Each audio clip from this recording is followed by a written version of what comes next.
The Red Bull looks glued to the track when Max Verstappen drives it, and then the second driver gets in, and suddenly the exact same car looks nervous, snappy, unpredictable, like it's about to bite them for even trying. That's not a coincidence, that's not confidence, that's not pressure, that's a design problem, and Max is the only one on the grid who can turn that problem into a weapon. And this matters right now because Red Bull's entire advantage for years has been built on one brutal philosophy. Make the car as fast as possible, even if it becomes uncomfortable, because Max will still drive it. But when the car balance shifts even slightly, that advantage turns into a trap, one that can ruin your second seat, your strategy, and sometimes your entire season. So here's the curiosity gap nobody wants to say out loud. What if the Red Bull isn't actually stable at all, and Max is just hiding it so perfectly that fans mistake his control for the car's perfection? And what if the moment Red Bull stops building for that knife-edge feeling, Max loses his superpower? Because the strongest claim, this is the reveal in the first minute, is simple. The Red Bull has been living on an extreme front-end concept that even drivers who like sharp cars call eye-wateringly sharp. And that exact sharpness is what makes Max look unbeatable, while everyone else looks average. Alex Albon literally explained it best. He likes a sharp front end too. But Max's version is on a completely different level. So sharp it's eye-watering. That line matters, because it tells you the real story isn't about talent alone. It's about compatibility. The Red Bull doesn't feel stable, it feels precise. And precision is only stability if your brain can process it at max speed. Now here's what smart viewers already know. This is where you silently subscribe. Because you're not here for he's just built different clips. You're here for the uncomfortable details that explain why the same machine produces two different realities. And yes, I'm about to ruin the it's all mental excuse for a lot of people. The Red Bull's magic trick is how it creates rotation. Most teams aim for a car that naturally understeers a little because it's safe. Safe means predictable, and predictable means consistent points. Red Bull has often chased something else. A car that bites hard at the front, rotates quickly, and changes direction like it's reading the driver's mind. That sounds like perfection, until you realize what you're trading for it. You trade rear stability. And rear stability is the one thing you can't fake if you're not comfortable living on the edge. Here's the part nobody tells casual fans. A stable car usually gives you time to react. A fast car sometimes removes reaction time completely. And the Red Bull, in Max's hands, looks stable because Max doesn't react to the car, he pre-controls it. The moment you wait for the car to move before you correct it, you're already late. And in a car that rotates fast, being late looks like panic. So why does Max make it look smooth? Because he doesn't steer the Red Bull like most drivers. He loads it. He uses the brake to put weight on the front axle early, creates rotation before the apex, and basically turns the entry phase into a controlled slide that sets up a clean exit. It's not about braking later, it's about braking smarter. Even analysts who've studied his style point out that Max's priority is often the rotation point, getting the car to turn the exact moment he wants, more than just chasing late braking for the highlight reel. Now watch the contradiction this creates for every teammate. To survive in the Red Bull, you need a car that feels planted at the rear. To be fast in the Red Bull, you need a car that doesn't feel planted at the rear. Because that slight nervousness is what lets the car rotate early, point the nose, and fire out of the corner. So the teammate faces a choice every lap. Do I drive it safely and lose time? Or do I drive it on the knife edge and risk losing the car? And Max? Max doesn't face that choice because he's been living there since karting. He learned how to make the rear feel alive without letting it become deadly. That's the difference between a driver who wants comfort and a driver who wants control. Here's a pattern interrupt you can't unsee now. If the Red Bull is so stable, why does it keep breaking second drivers? Why do so many talented guys look normal the moment they sit next to Max? Because the stability you're seeing isn't coming from the chassis. It's coming from Max creating order inside chaos. And once you see that, you start noticing the real Red Bull identity. It's not a car you drive with confidence, it's a car you drive with commitment. And commitment is expensive because it punishes doubt instantly. This is where the political pressure kicks in. Because Red Bull isn't just fighting rivals. Red Bull is fighting the reality of being a one-driver team whenever the second driver can't extract the car. And when that happens, your constructors' points bleed, Your strategy options shrink, and the entire team starts building development choices around one reference point, which makes the car even more specialized, which makes the second driver even more uncomfortable. That cycle is how dynasties become fragile.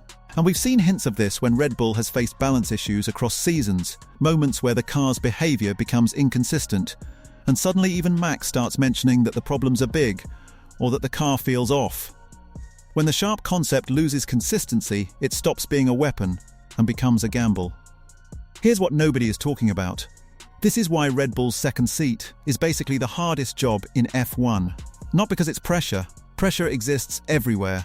It's hard because the car rewards a very specific way of driving, aggressive turn-in, decisive rotation, and comfort with a rear end that isn't constantly holding your hand.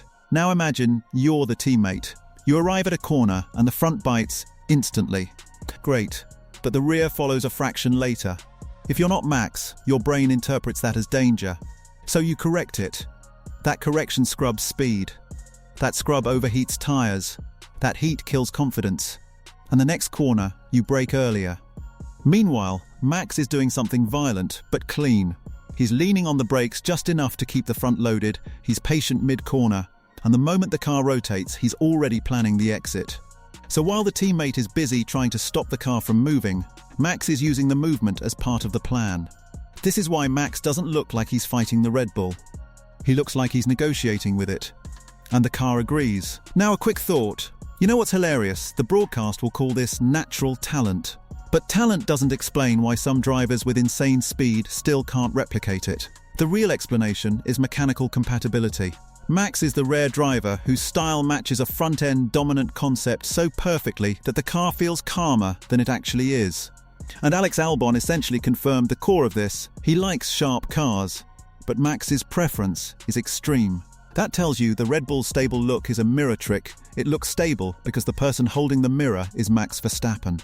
Now let's turn the tension up, because Act 2 is where this becomes uncomfortable for Red Bull's future. When a team has a driver like Max, development tends to follow the fastest path. The fastest path is usually the sharpest car. Sharp cars are fast in qualifying, fast on rotation, and deadly in clean air. But here's the price. Sharp cars have narrow operating windows. They can be incredible on Saturday and unpredictable on Sunday if conditions change, tires change, or the balance shifts even slightly. So Red Bull's entire strategy becomes a game of precision. If they hit the setup window, Max looks untouchable. If they miss it, the car's nervous traits stop being rotation and start being instability. And here comes the uncomfortable consequence. That narrow window doesn't just punish the teammate, it can punish Red Bull when rivals catch up. Because once you no longer have a massive pace advantage, you need consistency. You need two cars scoring. You need strategy options.